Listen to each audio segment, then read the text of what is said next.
y también en la plataforma de YouTube. Y tengo conmigo a Hugo Concha. Muchas gracias como todas las semanas, Hugo. Al contrario, Ricardo, muchos saludos a todos los que están con su radio prendido. Contigo ya no vamos a hablar de Pemex. Qué bueno. Pero traigo muchos temas. Muchos. A ver, mira, déjame comenzar con el primero de la semana, aunque ha sido ya muy discutido, y te pediría una reflexión en síntesis. La ley Bonilla. El Tribunal Electoral dijo, eso no es legal, no puede ser que la gente vaya y vote por mandato de 2 años y luego se modifique por 5. El tribunal, luego el INE también dijo, oigan, esa consulta que están haciendo tampoco es legal, ¿no? Está mal fraseada, así no es válida. Y luego tienes al presidente que, a pesar de que estaba en el estado de Baja California cuando estaba llevando a cabo la consulta y que no opinó en contra, lo cual llevaría a suponer que opina a favor, ha dicho que esto lo va a resolver la Suprema Corte. Y fue un poquito más enfático hoy por la mañana. A ver, adelante, te ruego tus reflexiones. Hacemos el resumen primero de qué es para el auditorio, muy rápido. A ver, el caso me parece interesantísimo porque sí pareciera ser símbolo de lo que antes se practicaba comúnmente, esta especie de corrupción legal, de hacer todo chueco, pero con la ley en la mano, para simular que las cosas en realidad no son fraudes o no son fraudes a la ley. Todo sucede cuando en el 2014, que en esa gran reforma electoral que sufre el país, una de las disposiciones transitorias es pedir a todas las entidades federativas que por lo menos unas de sus elecciones, ya sea la de gobernador o la intermedia de sus congresos, si es que la tienen intermedia, la homogenicen con las fechas de las elecciones federales. Lo que la reforma del 2014 buscaba era simplificar un poco, por lo menos, esta complejidad de que cada año había muchísimas elecciones en todo el país, ¿no? Pero a ver, ahí había posibilidades de ir a un mandato de 2 años o un mandato de 5 años. La verdad es que lo lógico es que hubieran ido a un mandato de 5 años. Cada entidad federativa hizo el acomodo que le hacía falta. No fue un cálculo en ese momento de la mayoría panista para darle al mandato a Bonilla de solo 2 años. Es decir, no desde entonces hubo mala leche. Me cuesta trabajo pensar que desde el 2014 ya lo tenían tan claro. Porque si estás viéndolo con los ojos de cuando sale la convocatoria, que fue inicios del 2019, la verdad de las cosas, sí, ahí sí aparece que está mandado a hacer. Pero esto estuvo hecho mucho antes. Ya. Entonces no hay mala leche en el origen. Me parece que no. Y además, si te pones a pensar, hay muchas otras entidades federativas que corrieron la misma suerte. Veracruz, 2 Puebla, años. Veracruz, tuvieron gobernadores de muy poco periodo. Ahora, ¿qué sucede? En enero de este año, el Instituto Electoral del Estado emite la convocatoria para la elección, ¿no? Contra esa convocatoria, unos días después, este señor Bonilla y su equipo impugnan. Ahí viene la primera impugnación contra la convocatoria. El tribunal, esto es bien interesante, el tribunal... Impugnan diciendo, oiga, yo quiero ser gobernador por 5 años, no por 2. Los 2 años no están bien, no está bien puesta ese periodo, etcétera, etcétera. No conozco a fondo los argumentos, pero lo impugnan. El Tribunal Electoral de Baja California le da la razón a Bonilla. Dice, sí, tiene razón, por 5 años.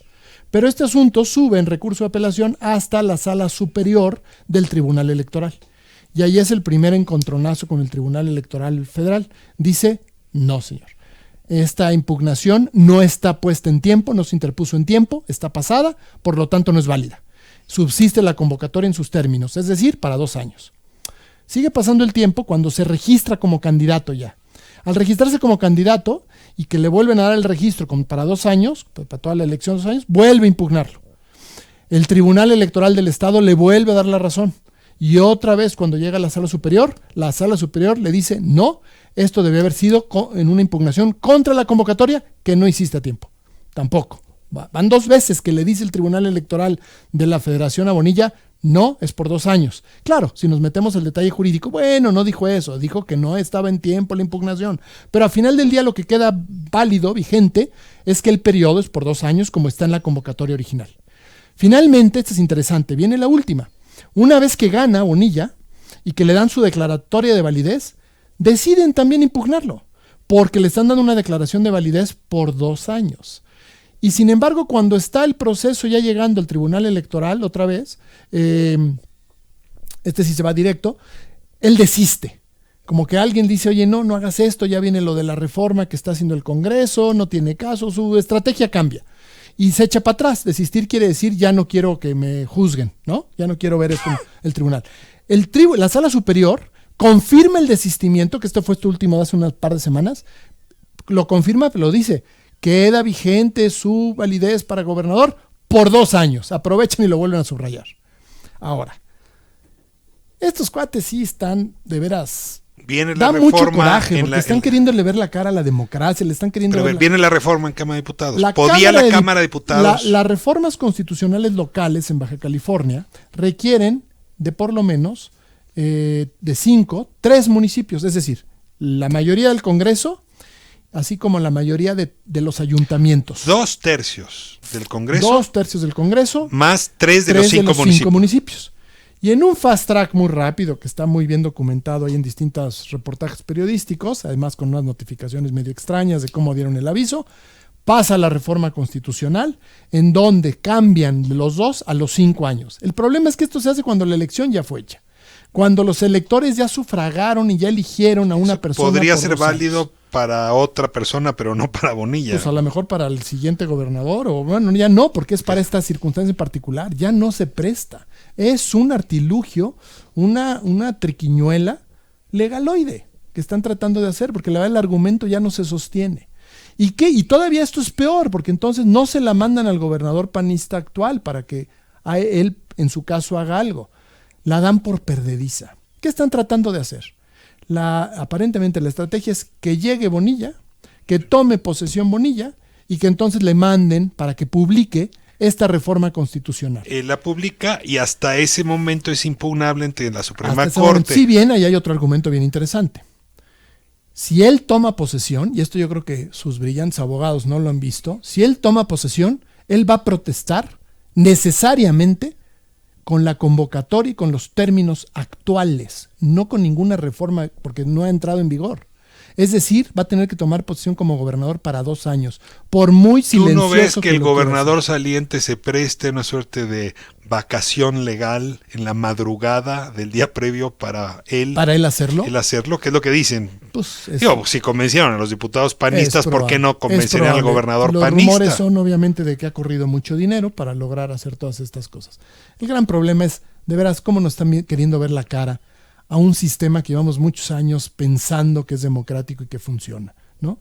Yo estoy todavía muy optimista de que esta payasada, este cinismo, que francamente es de criminales, el estar pensando cómo torcer la ley de esta manera, se caiga y se caiga de veras.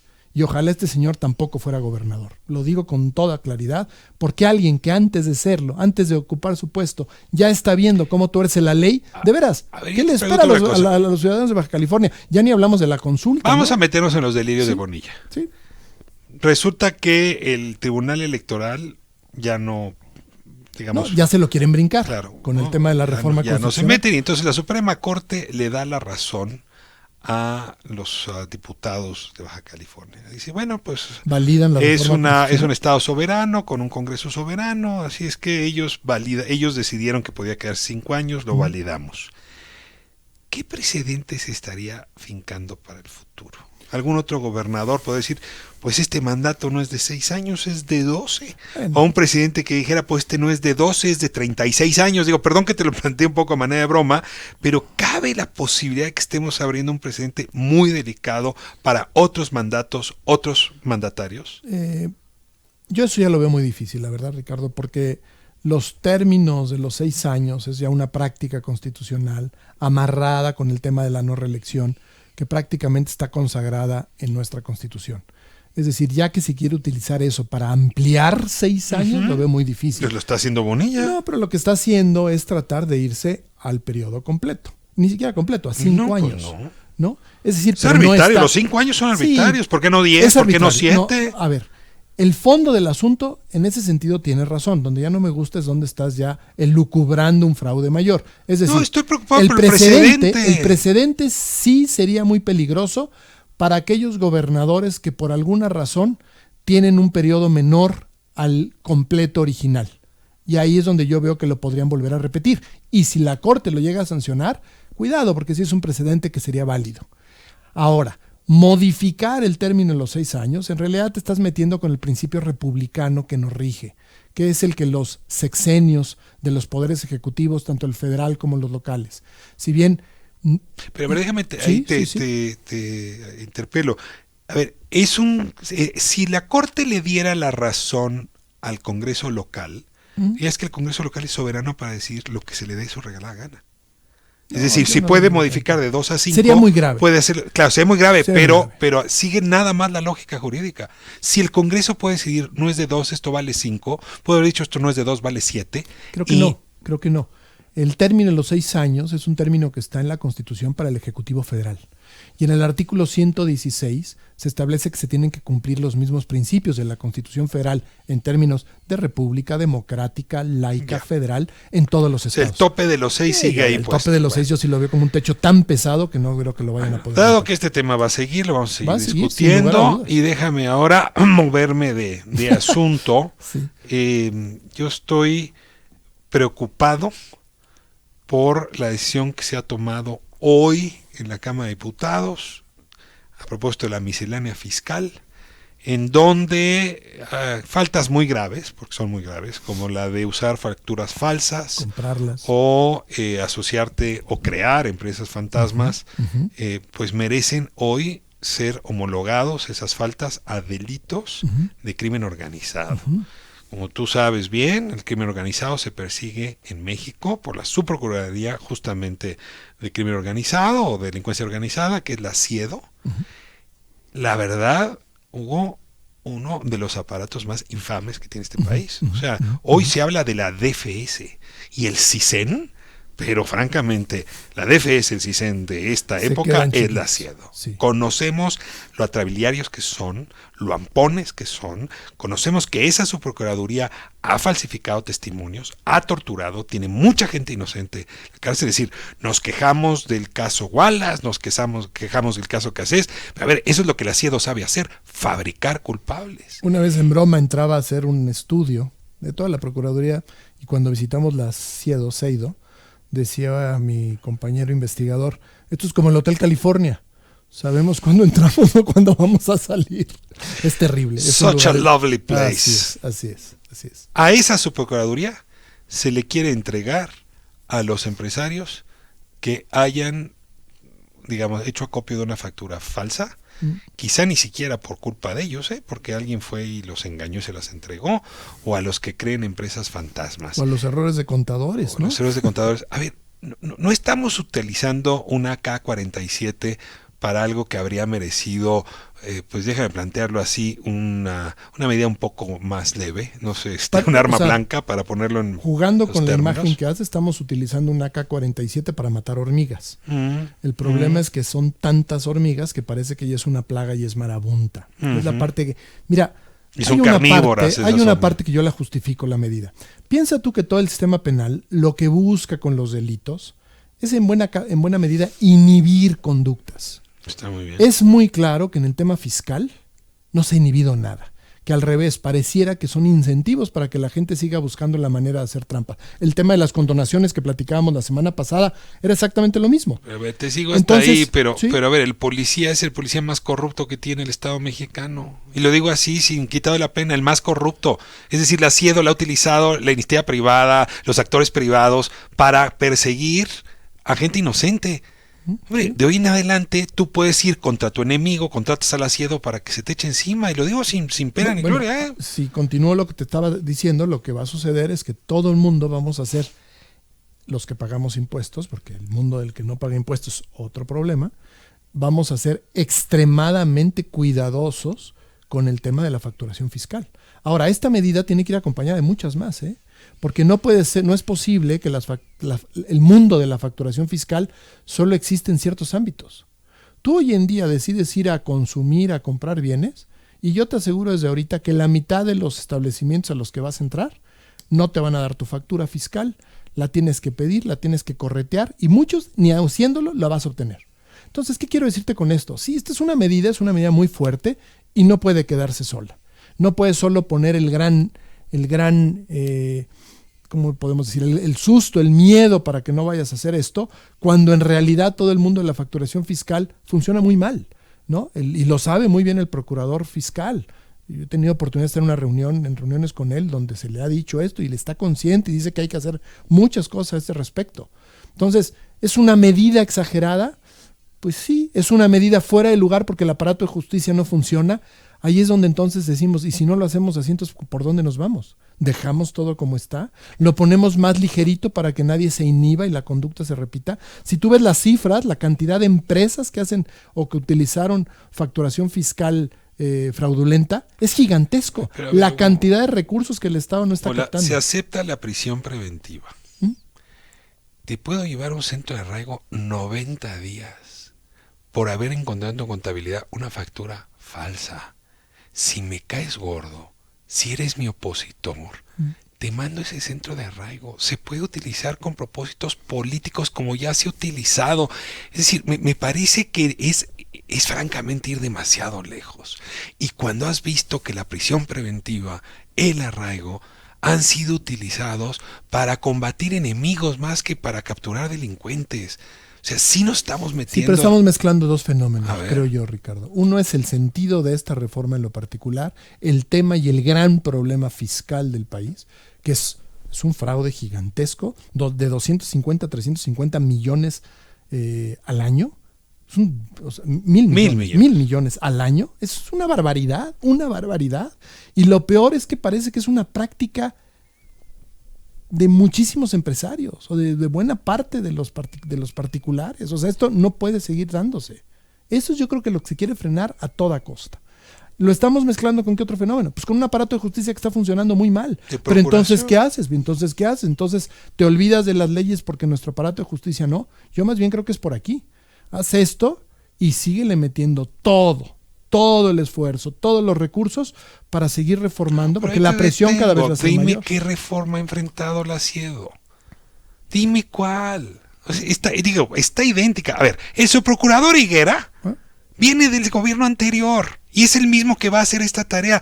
Perdóname, Hugo, pero yo no veo ningún esfuerzo porque el Siedo cambie. Veo esfuerzos por darle autonomía a la Fiscalía, a lo mejor por hacer una reforma, pero el Siedo es el mismo aparato antiterrorista que inventamos a principios de este siglo. Pues mala cosa, tenemos un problema con el Siedo, en efecto.